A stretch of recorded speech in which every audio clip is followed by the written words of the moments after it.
many times in our country, but more recently between 2017 and 2019, we have resolved that in the next 2 years, government will work with you all with a restless determination to turn around this economy.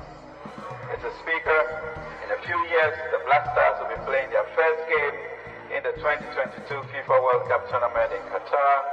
It is clear that we stand united as a nation behind our Black Stars.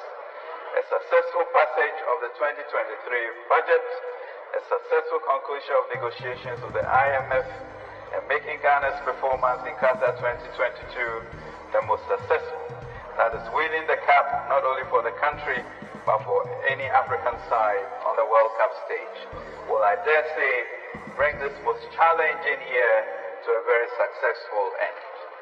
To this, Mr. Speaker, we pray, as the Bible says, behold how good and pleasant it is.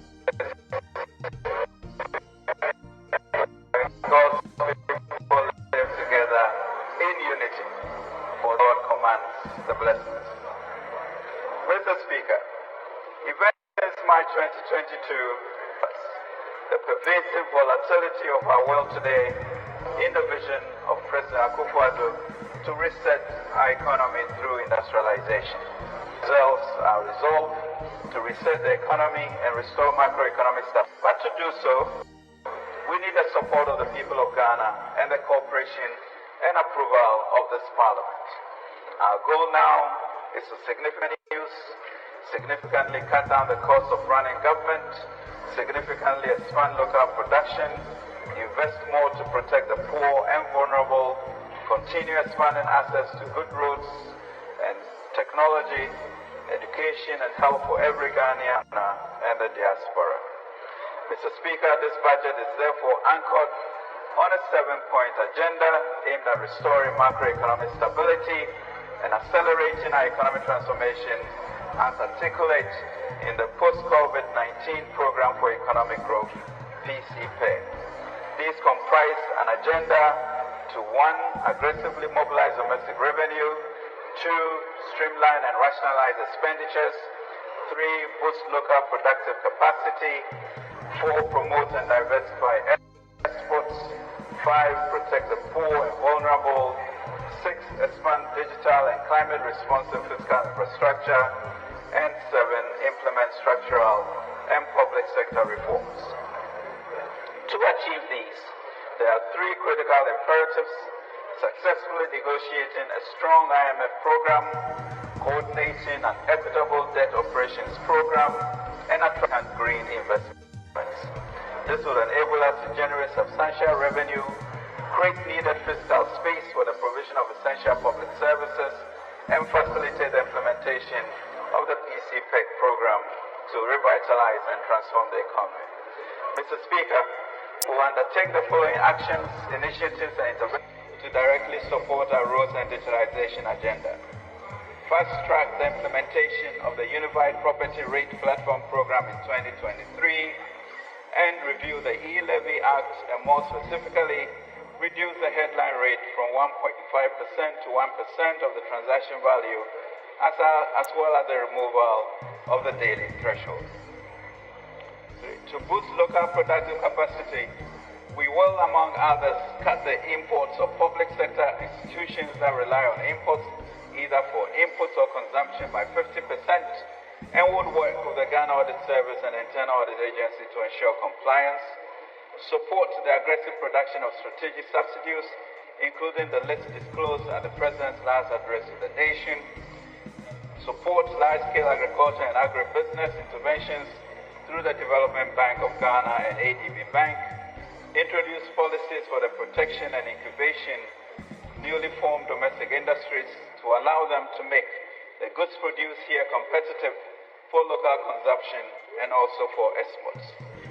To promote exports, we will, among others, expand our productive capacity in the rail sector of the economy and actively encourage the consumption of locally produced rice, poultry, vegetable oil, and fruit juice, ceramic tiles, among others. To pursue efficiency in government expenditures, we will, among others, implement the government directives on expenditure measures, integrate procurement approval process with GIFMIS to ensure that projects approved are aligned with budget allocation, review key government programs to reflect relevance, promote efficiency, and ensure that value for money is achieved in all sectors, including OGM, and review of statutory funds. To implement structural and public sector reforms, who among others impose a debt limit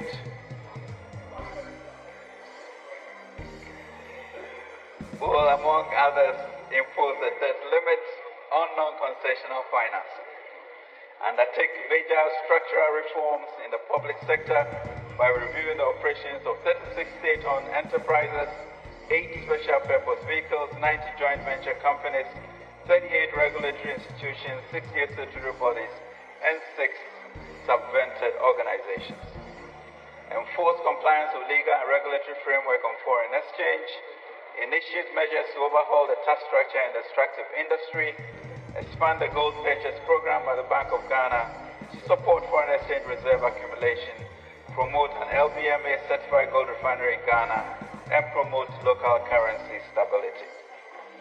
To safeguard social protection programs will, among others, expand social protection programs such as LEAP, school feeding, and NHIS for the vulnerable and socially excluded. Mr. Speaker, last year, I presented our plan to get us back to pre-pandemic macro stability and growth levels. More importantly, I shared the President's strategy to improve the living standards of Ghanaians and address our central challenge, unemployment. The strategy was anchored on building a sustainable entrepreneurial nation through fiscal consolidation and job creation. I'm happy to report that we have piloted the Youth Start program and launched the district-level program. Mr. Speaker, we now have the commitment of our banks and development partners and are confident that the 10 billion Ghana CD program with 1 million jobs will be achieved in the next 3 years. We are now embarking on a journey to fundamentally reposition our economy with the post-COVID-19 program for economic growth, PCPE, to be supported by the IMF, the World Bank, and other friendly sovereigns, and the private sector, both domestic and international. As our blueprint, we are mindful that it will require broad-based contributions and sacrifices. There will be costs to the fiscal adjustment that we intend to make in the coming years to sustain our stability, recovery, and eventual transformation. My pledge to this House, Mr. Speaker, is that there will be fiscal discipline, that every peso that we ask the Ghanaian people and businesses operating in Ghana to contribute will be spent well. The challenges we face are daunting, but we must not lose sight of the greatest strength of being Ghanaian: resilience, entrepreneurial zeal, faith, courage, solidarity, and hope. I therefore ask all of us to play a constructive role in getting our nation fully back on track. Ours is a country with real prospects, and the challenges notwithstanding, Ghana will rise again. And my faith is premised on the fact that a lot has already been achieved, especially over the course of the Fourth Republic, and our policy as outlined in this budget to reset the economy, if supported, would ensure that, indeed, we have not wasted the current global crisis, but used it to make our economy stronger and the progress and prosperity of our people even more assured. Global economic developments and outlook. Economic growth and inflation. Mr. Speaker, the global environment is fragile and the outlook remains uncertain. Global economic activity in 2022 has slowed down more broadly and sharply than anticipated. Economic growth in emerging markets and developing economies is expected to slow down from 6.7% in 2021 to 3.7% in 2022, with a similar pattern expected in 2023. In sub-Saharan Africa, growth is expected to slow down to 3.6% in 2022, and 3.7% in 2023 from 4.7% in 2021 due to low investments and a worsening trade balance. Overall, global inflation has risen, driven largely by increases in energy and food prices. Inflation in emerging and developing economies has also risen 5.9% in 2021 to 9.9% in 2022. The war in Ukraine has further heightened inflationary pressures. The exchange rates across the major international currencies depreciated rapidly by the end of the third quarter of 2022. As of 23rd November 2022, the Ghana cedi depreciated cumulatively by 54.2% against the US dollar. Similarly, the Ghana cedi depreciated cumulatively by 48.5% against the British pound. Mr. Speaker, I now present to this august House the provisional macroeconomic performance for the first 3 quarters of 2022 based on available data for the period. To better assess the macroeconomic development for the first 3 quarters of the year, permit me to restate the macroeconomic targets set for 2022 as presented in the 2022 Mid-Year Fiscal Policy Review.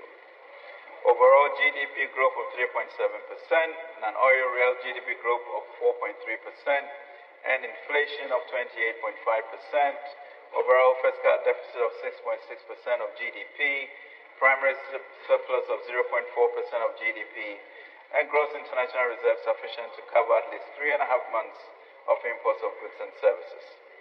Mr. Speaker, data on the performance of the economy at the end of the third quarter highlights the continuous adverse impact of the challenging global and domestic environment on the economy.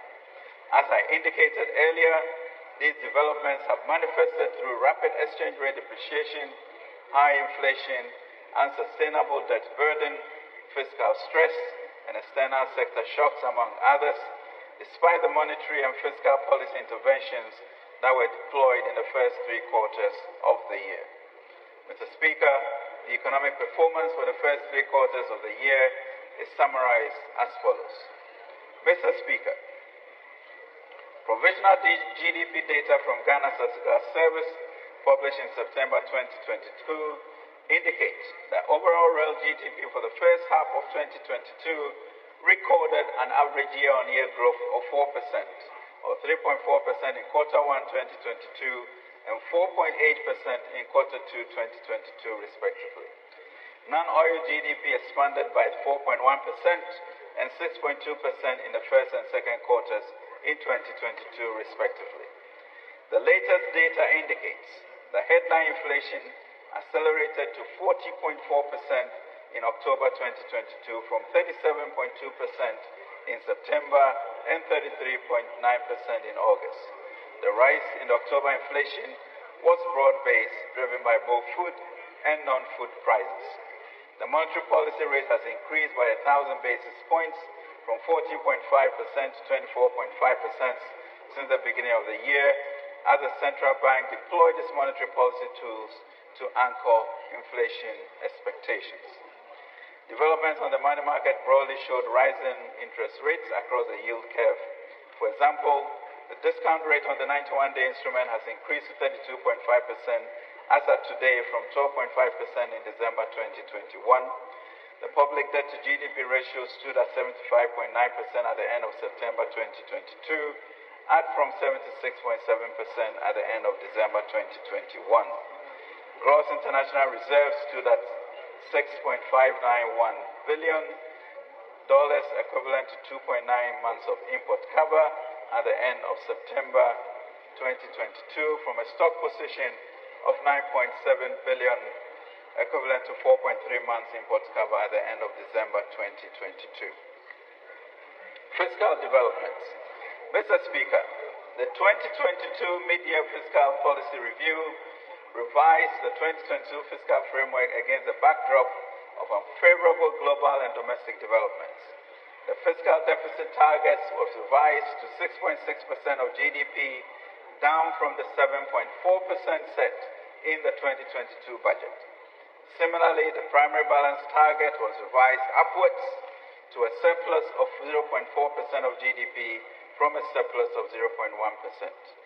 This was on the back of revisions in GDP projections, adjustment in the expected yield from the 2022 revenue measures, adjustment to reflect the 30% discretionary expenditure cuts, adjustment in interest rates, and adjustment in allocation for compensation of employees to incorporate a 15% cost of living allowance, adjustment in exchange rate on account of higher depreciation, and adjustment to the benchmark crude oil price.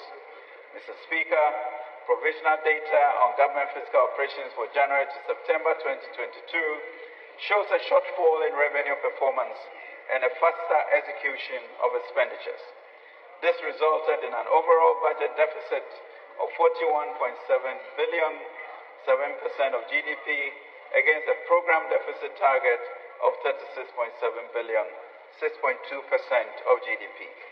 The corresponding primary balance for the period was a deficit of 9.6 billion, or 1.6% of GDP, against a deficit target of 5.8 billion cedis, 1% of GDP. Mr. Speaker, total revenue and grants amounted to 65.4 billion, 11% of GDP, compared with a target of 67.3 billion, 11.4% of GDP, and the 49.1 billion, 10.7% of GDP recorded in the corresponding period in 2021. The outturn for total revenue and grants represents a shortfall of 2.8% compared to the period's target and year-on-year growth of 33.2%. The shortfall in revenue stemmed from the less robust performance recorded in all the revenue handles for the period. Mr. Speaker, domestic revenue for the period amounted to 64.6 billion, 10.9% of GDP, falling below the target of 66.5 billion, 11.2% of GDP by 2.9%. The outturn, however, represents a year-on-year growth of 34% and constituted 98.8% of revenue and grants. Mr. Speaker, total expenditure including arrears, clearance, and discrepancies for the period amounted to 109.4 billion, 18.5% of GDP, above the target of 103.9 billion, 17.6% of GDP by 5.2%. Compensation of employees amounted to 27.2 billion Ghana cedis, 4.6% of GDP, 2.9% below the budgetary provision of 27.9 billion, 4.7% of GDP. The wage bill constituted 91.3% of the total compensation and amounted to 24.7 billion. Interest payments for the period amounted to 32.1 million, 5.4% of GDP, against a target of 30.9 billion, 5.2% of GDP, reflecting the higher cost of borrowing and the adverse impact of the currency depreciation on external interest. Domestic interest payments constituted 78% of total interest payments for the period. Mr. Speaker, the fiscal operations for the period resulted in an overall budget deficit of 44 billion Ghana cedis, 7.4% of GDP, against a target of 36.7 billion, 6.2% of GDP. The corresponding primary balance for the period was a deficit of 11.9 billion, 2% of GDP, against a deficit target of 5.7 billion, 1% of GDP. The fiscal deficit for the period was financed mainly from domestic sources, amounting to 37.5 billion, 6.3% of GDP, accounting for 85.2% of the total financing. Foreign financing for the period amounted to 6.5 billion, 1.1% of GDP, and accounted for the remaining 14.8% of the financing. Public debt developments, January to September 2022. Mr. Speaker, provisional debt data as at end September 2022 shows a significant increase in Ghana's public debt, largely due to exogenous factors. The end September 2022 provisional figures indicate that total gross public debt stood at 467.4 billion Ghana cedis, 48.9 billion US dollars, representing approximately 75.9% of GDP. The domestic debt component is 195.7 billion Ghana cedis, which is 31.8% of GDP, whilst external is 271.7 billion Ghana cedis, representing 44.15% of GDP. The increase in the domestic debt is largely on account of rising interest costs.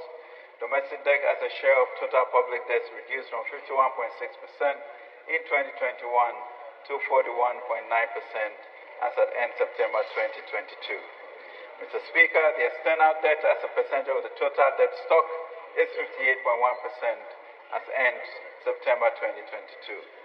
The sharp growth in the external debt stock is largely driven by the depreciation of the local currency. The depreciation of the Ghana cedi added 93.9 billion to the external debt stock. Overall debt accumulation increased from 20.7% in 2021 to 32% as at end September 2022, reflecting the impact of the depreciation of the Ghana cedi on the external debt side. Mr. Speaker, the external sector performance in the outlook will depend largely on the quick resolution of the Russian-Ukraine war and the outcome of resurging fears in advanced economies. The thrust of the stream of the external sector will focus on rebuilding external buffers enough to cover at least 3.5 months of imports of goods and services, cushion the economy against adverse external shocks. This will be underpinned by, among others, bilateral support and strong remittance inflows. Mr. Speaker, the Bank of Ghana will continue to monitor inflation development and respond appropriately to contain price pressures. Monetary policy will focus on using the monetary policy rate to, among others, contain inflation pressures. Since August 2022, the Bank of Ghana has successfully been working with the mining firms, international oil companies, and their bankers to purchase all foreign exchange arising from the voluntary repatriation. Update on Ghana's engagement with the fund for a fund-supported program. Mr. Speaker, since government announced its engagement with the International Monetary Fund for a supported program on 1st July 2022, we have made substantial progress. The fund assured government of its strong commitment and support in these difficult times. Mr. Speaker, government and the IMF agreed on program objectives, a preliminary fiscal adjustment path, debt strategy, and financing required for the program to be in line with the government's post-COVID-19 program for economic growth. The PCPEC is government's blueprint to restore macroeconomic stability, promote debt sustainability, sustain economic recovery, and support structural reforms. Mr. Speaker, guided by the medium-term policy objectives, the following macroeconomic targets are set for the medium term 2023 to 2026. Overall real GDP growth as an average rate of 4.3%, non-oil average growth of 4%, inflation back to within the target band of 8 plus or minus 2%, and a primary balance on commitment basis to average 0.8% of GDP in 2023 to 2026, and gross international reserves to cover at least 4 months of imports. Mr. Speaker, based on the overall macroeconomic objectives and the medium-term targets, the following macroeconomic targets are set for the 2023 fiscal year. Overall, real GDP growth of 2.8%, non-oil growth of 3%, end December inflation rate of 18.9%, primary balance on commitment basis of 0.7%, and gross international reserves to cover not less than 3.3 months of imports. Mr. Speaker, on resource mobilization for 2023. Total revenue and grants is projected at 143.9 billion Ghana cedis, 18% of GDP, and is underpinned by permanent revenue measures, largely tax revenue measures, amounting to 1.35% of GDP as outlined in the revenue measures. Mr. Speaker, total expenditure, including clearance of arrears, is projected at 205.4 billion or 25.6% of GDP. This estimate shows a contraction of 0.3 percentage points of GDP in primary expenditures, commitment basis that is, compared to the projected outturn in 2022, and a demonstration of government's resolve to consolidate its public finances. Mr. Speaker, the following projections underpin the resource allocation for 2023. Compensation of employees is projected at 44.9 billion, 5.6% of GDP. Use of goods and services also projected at 8 billion, 1% of GDP. Interest payments is projected at 52.6 billion, 6.6% of GDP.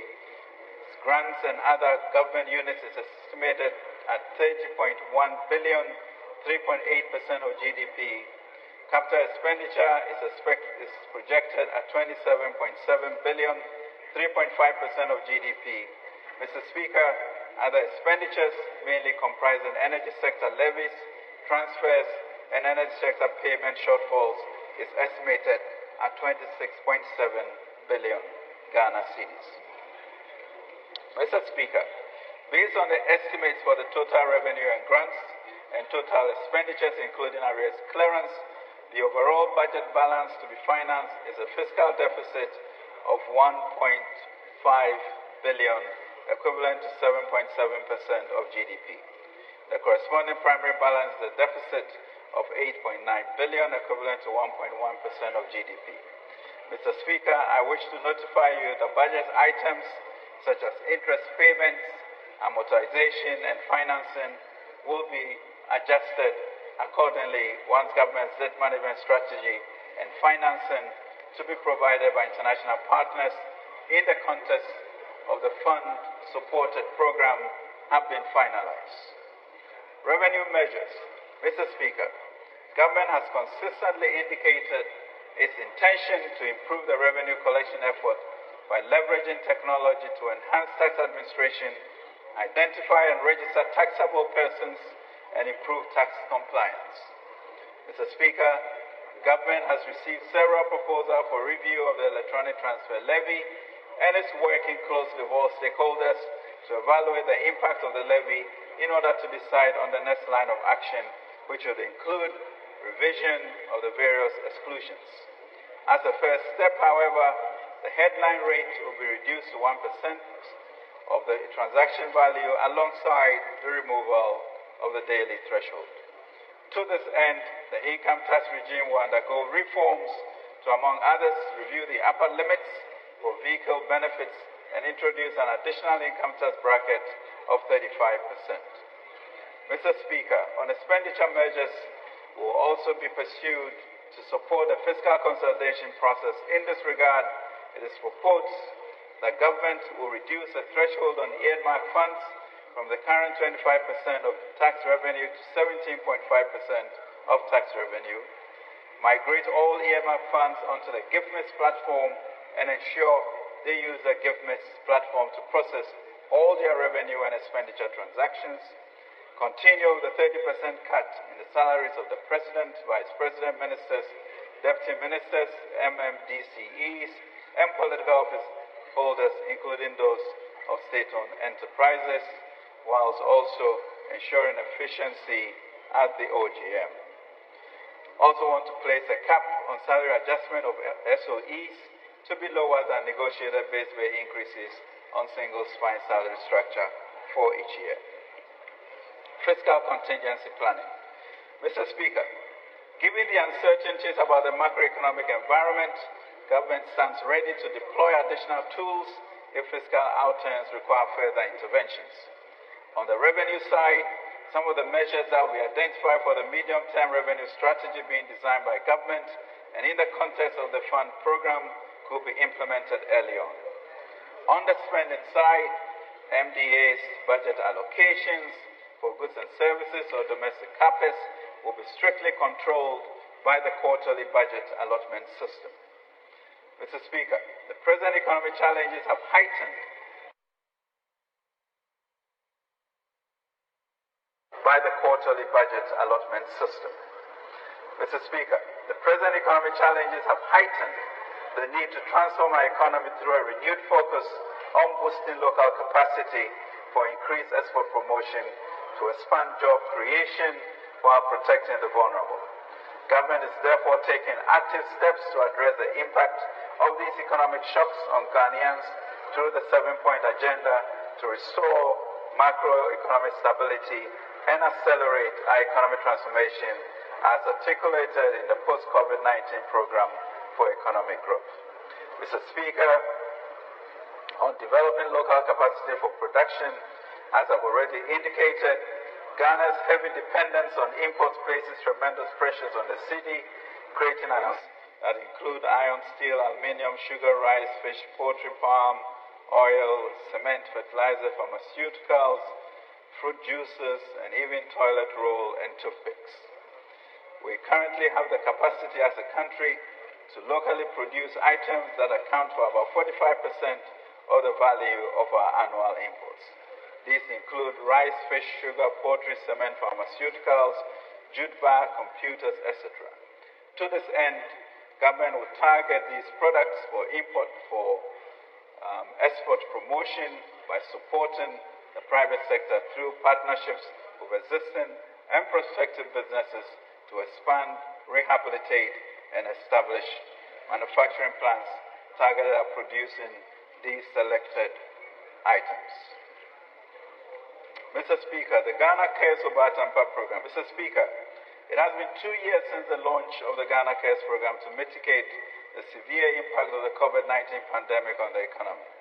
Significant achievement has been made with the implementation of agreed activities despite the current macroeconomic challenges. Mr. Speaker, the high food prices and pressures on the local currency validates the current focus of the Ghana Cares program to bolster productive and export capacity of the private sector.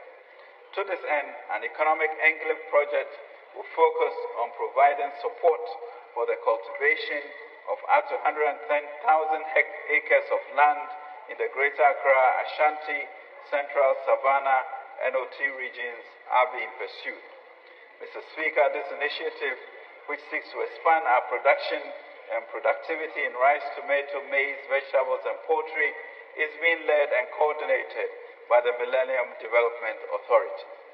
In collaboration with other government institutions, such as the Ministries of Food and Agriculture, Energy, the Ghana Irrigation Development Authority, 48 Engineers Regiment of the Ghana Armed Forces under the Ministry of Defense, the National Entrepreneurial Innovation Program, and the National Service Secretariat and Ghana Enterprises Agency.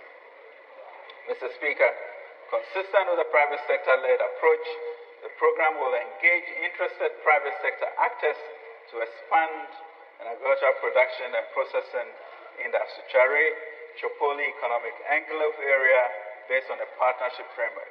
The same approach will be adopted for the land secured in the Ashanti Central, Savannah, and OT region to reach the 110,000 acres.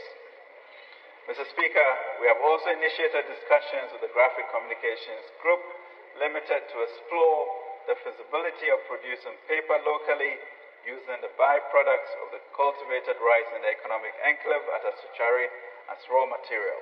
It is envisaged that the imports of paper will be replaced and more jobs created.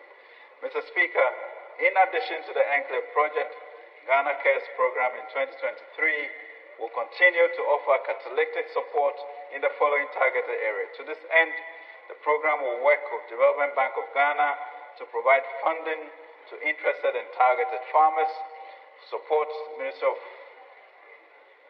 Food and Agriculture to adopt and deploy the farmer registration database for the farmer input subsidy programs to enhance efficiency, support the Ministry of Communication and Digitalization to establish a continental tech hub to improve knowledge in technology and innovation by the youth in collaboration with the University of Ghana, ensure the operationalization of the foundry under a sustainable private sector management framework, provide interest rate subsidies and direct financing, including supporting prioritized sectors in the rural economy through the ARB Apex Bank and its network of banks as agreed under the AFDB-supported post-COVID skills and productivity enhancement project.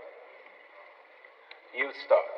Mr. Speaker, in fulfillment of our pledge of building an entrepreneurial nation, the implementation of the Youth Start program began this year. The program was successfully piloted with 70 beneficiaries and an amount of 1.98 million was disbursed to support youth-led below the age of 40 years SMEs in poultry, agro-processing, ICT, textiles, and food processing sectors. Government has successfully signed an MOU with the Ghana Association of Bankers and 11 other commercial banks for the implementation of the commercial component of the program. Mr. Speaker, a launch for the District Entrepreneurship Program, DEP, component of the program was held on 14 November 2022 and is expected that the launch of the commercial component of the program will occur by the end of this year to enable qualified beneficiaries access support.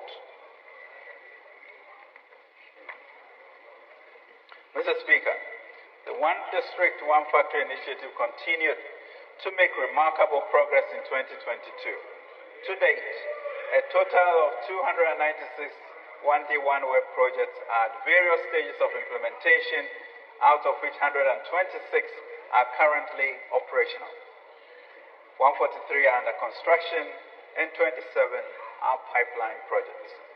In 2023, government would intensify support to existing and new manufacturing enterprises with technical assistance, credit facilitation, and access to electricity and other infrastructure. Automotive Assembly Program. Mr. Speaker, in addition to the Automotive Assembly Program, government has developed a new components manufacturing policy which seeks to support the local production and supply of components and spare parts for the automotive industry. Ministry of Trade and Industry will launch and commence implementation of the policy in 2023, which is expected to expand job creation. Mr. Speaker, the recent global crisis has severely disrupted inorganic fertilizer supply chains. This has resulted in sharp increases in prices and making it difficult for farmers to access the commodity and thus threatening food security. The Ministry of Food and Agriculture is intensifying efforts to promote the local production and use of organic fertilizers. Further to this, under the subsidy program, the Ministry has increased the quota for organic fertilizer suppliers to cover the shortfall in supply of inorganic fertilizers. Additionally, government is facilitating the establishment and the expansion of local organic fertilizer production plants with support from Exim Bank. African Continental Free Trade Agreement. Mr. Speaker, we will pursue strategically opportunities that ensure that we take full advantage of the African Continental Free Trade Agreement, AFCFTA, as part of efforts to pursue an export-led economic recovery. The Ministry of Trade and Industry is working with over 200 Ghanaian companies to facilitate their entry into the African market, including about 70 1D1F companies. Additionally, the AFCFTA Guided Trade Initiative has been launched to start commercially meaningful trade. The products identified by the initiative include batteries, tea, coffee, ceramic tiles, processed meat products, cornstarch, sugar, and pasta, amongst others, in line with the AFCFTA focus on value chain development. Mr. Speaker, the Ghana Export Promotion Authority will enhance its coordination role by facilitating support to key export sector stakeholders. Export trade houses will be established in selected markets to promote made-in-Ghana products brands, including the completion of the first ETH in Kenya. Additionally, opportunities will be created for local Ghanaian businesses and investors to invest in export products, transformation and value addition at the district level in partnership with the Ministry of Local Government and Rural Development.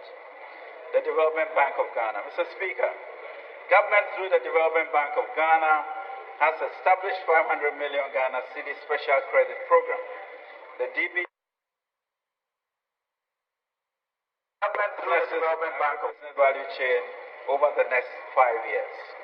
The priority sectors are poultry, rice and cereals, pharmaceutical manufacturing, tourism, textiles and garments for investments to help build economic resilience.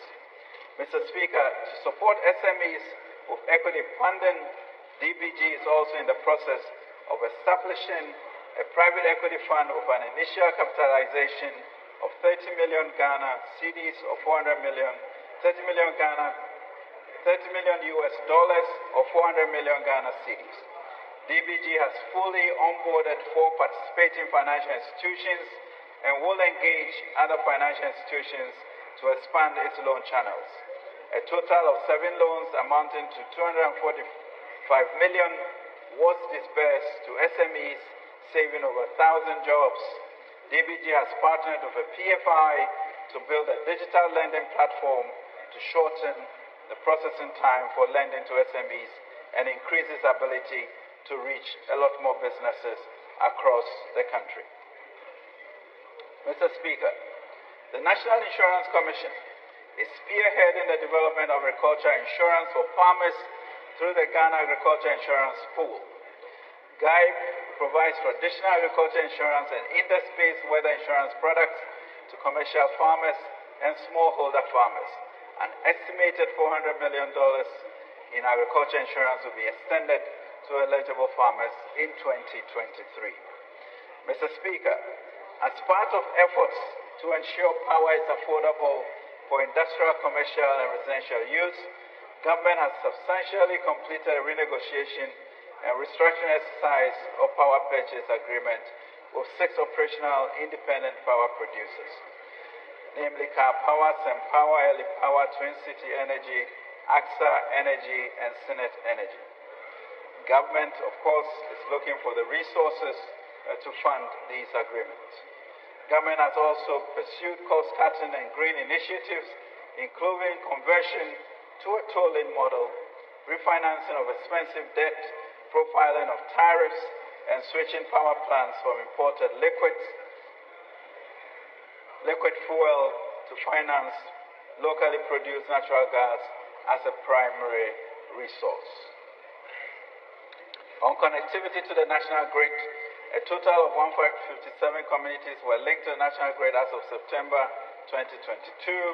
The Ministry of Energy will further connect an additional 400 towns under SHEP 4, SHEP 5, and 10 key projects in 2023. Mr. Speaker, substantial progress has been made on coastal fishing ports and landing sites.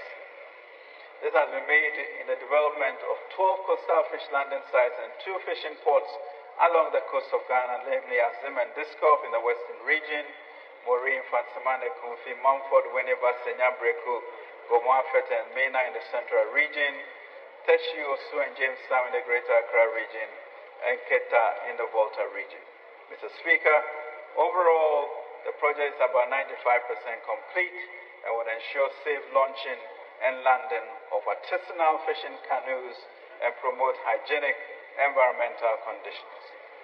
Mr. Speaker, on climate change. Global warming poses major threats to the economies of climate-vulnerable countries like Ghana.